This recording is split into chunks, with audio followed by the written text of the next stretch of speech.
Dan West again. This video is on dowels, specifically fluted dowels, and probably more specifically how to make them. I've got a project right now where I'm incorporating 6x6 posts, and I'm putting a 2x6 top rail and a 4x6 bottom rail, and it's all mortise and tenon. And something like that, I like to pin them. You know, we're talking about like 7-inch pins, and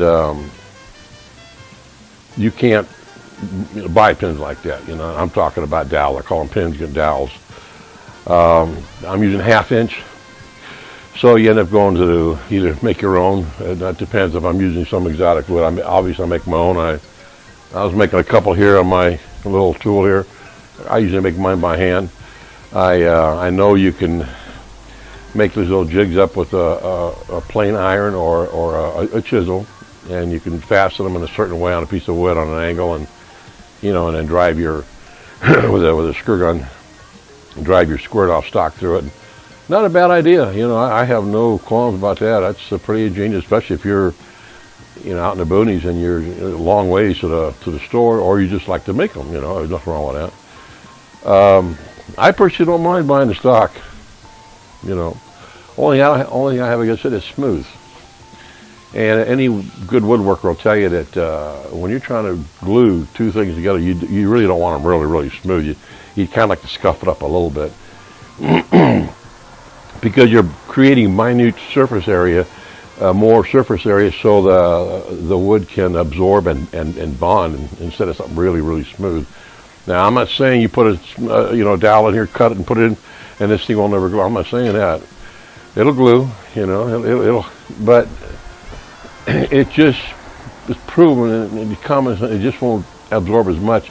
And the more the more surface area you create, the better bond you're going to have. So, with that being said, I went on to YouTube just to see, just curious how other guys went about fluting their dowels. And because I was taught this years ago when I was an apprentice. I mean, I've always done this.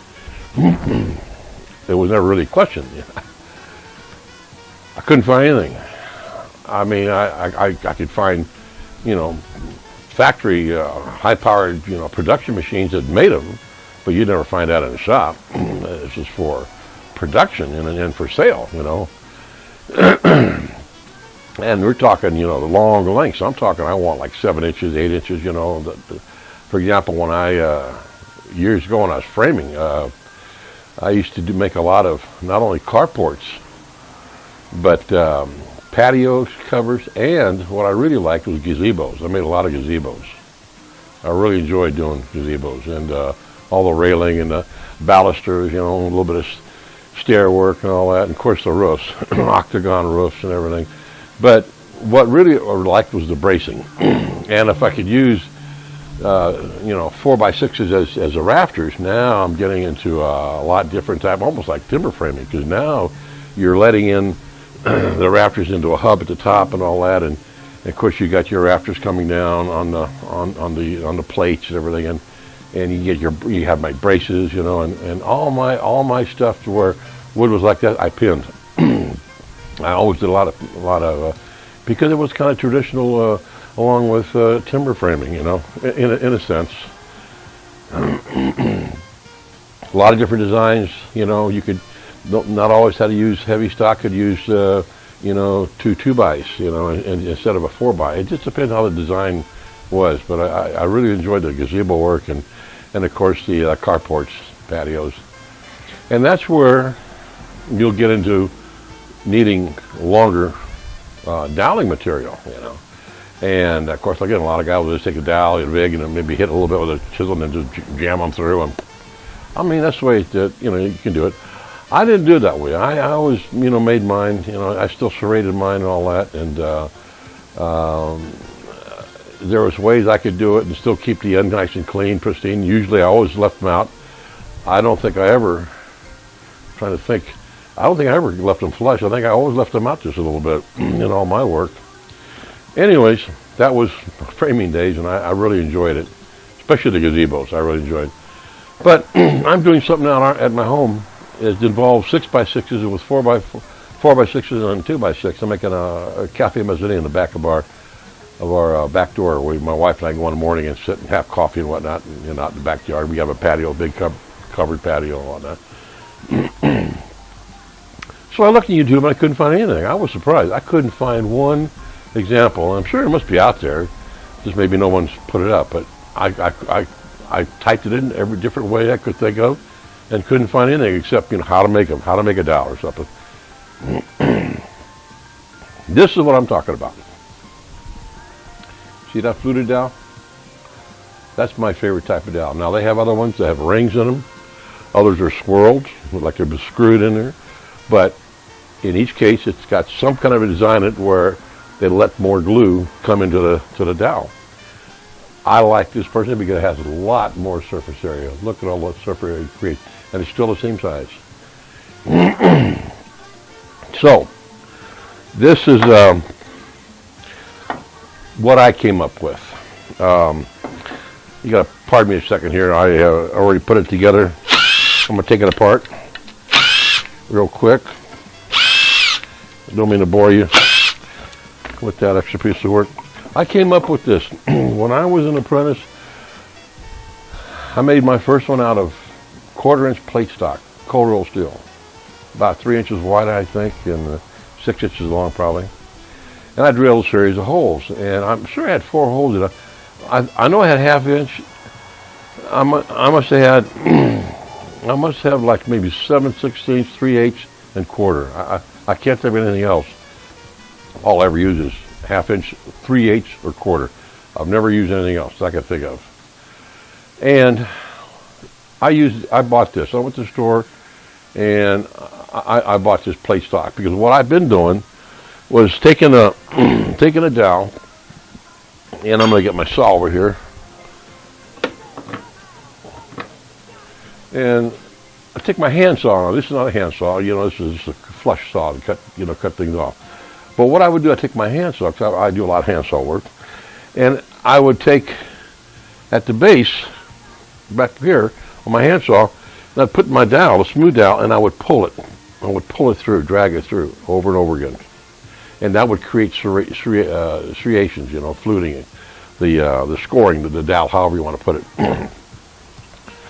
I got kind of tired of doing that. Not that it was hard, but I said, why don't I just stop and make a plate? So I went down to the store, and I couldn't find any plate stock, so the best I come up with this 1/8 inch angle iron.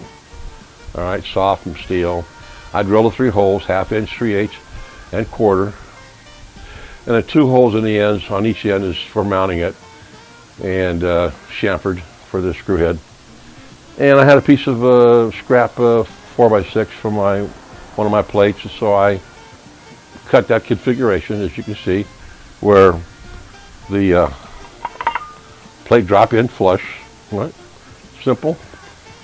And it's got the corresponding holes at the bottom, so the dowel can go, it'll guide it through. For the 1/2 inch hole, it's 5/8, and for the 3/8, it's 1/2 inch, and for the 1/4 inch, it's 3/8 hole. That helps guide it, because if you don't sometime in a plate, it'll kind of wobble sometime, and maybe snap and grab and whatever, and this just seems to help it better.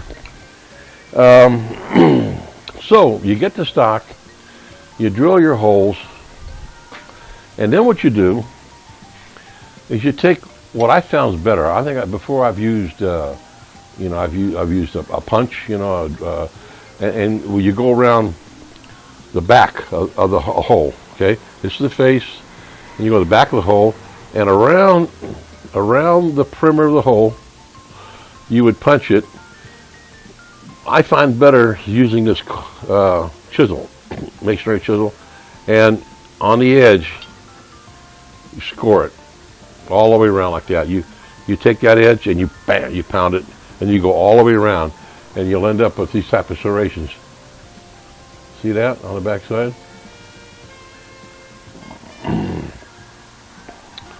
And what that does, that takes that metal jams it in. Jams it in a hole so where it's like you're tuning a cabinet scraper. You take it and you file it both sides flush and square, and then you take a honing stone, and you hone that end real nice and flat. Then you take your burnisher, and then you pull that burnisher back there, and you roll that. Actually, you go on the face of it, and you roll it like that, and you're actually pushing the metal forward. You're creating a burr. And then you take that burnisher and you pull it back like that, and then you take that metal, you bring it right back up, and that's how you make the edge on your cabinet scraper. Doing the same thing here, except a little more brute force. You're pounding it with a masonry chisel. You take that edge of that hole you drill, and you're forcing a piece of metal over in the inside of that hole. Now you mount it, and you take your dowel, and you put your dowel in there, and you drive that baby through. Where's my hammer? There you go.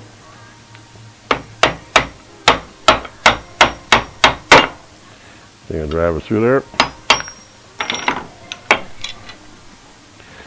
Take a look at that baby. I like that. I like that. I mean, simple. And then you take your sander, your belt sander, lay it on the side. I got a 6-inch big sander, big kitty sander. You lay it on the side, turn it on. It ain't gonna go any place. And you roll that thing right on the side, create that nice bevel. Done. 6-inch, 8-inch, 10-inch, however long you want it. And it is good. And it's fluted. And that baby, once it gets in there, locks in there tight. That's it. It's a technique that I've had all my life, taught to me by the Germans, and it's good, Again, I'm not saying nothing else will work. Others will work, but that's better. You're creating more surface area, more gluing area, and just a little cut above. So I hope this might be interesting to somebody. Hope that helps you. Simple to make, takes no time at all, You just need a good drill bit, and preferably on your drill press, and secure everything so it doesn't get away from you. But you don't need this angle, because you use flat stock, But you'd want to put it on some kind of a block again, so that it's quick and easy. You don't have to. You can just set it right down. If you just got the plate stock, now you got to find some place to hang it over and put a clamp on it, all that jazz.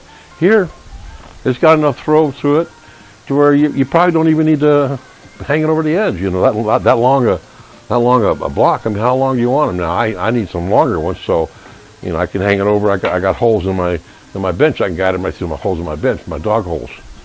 No problem. But still, simple way to go. Cheap, doesn't cost hardly. So another trick, another skill, whatever you want to call it. Again, I really hope some of you out there you like it and you employ it in your work. There's my email address at the bottom. Should you have any questions, whatever. And again, this is for my friend. Dedicate this one to my friend in Australia, Robert E. Lee. He told me something about my first one that I had to redo. So, Bobby, I hope you like this one. And he's out there, almost my age, big piece of property, got a real nice shop, big shop, and putting up a lot of fence right now all by himself. I mean, a man, my hat's off to him. He's doing a lot of work, but all you guys out there, and maybe you girls out there who are doing work, more power to you.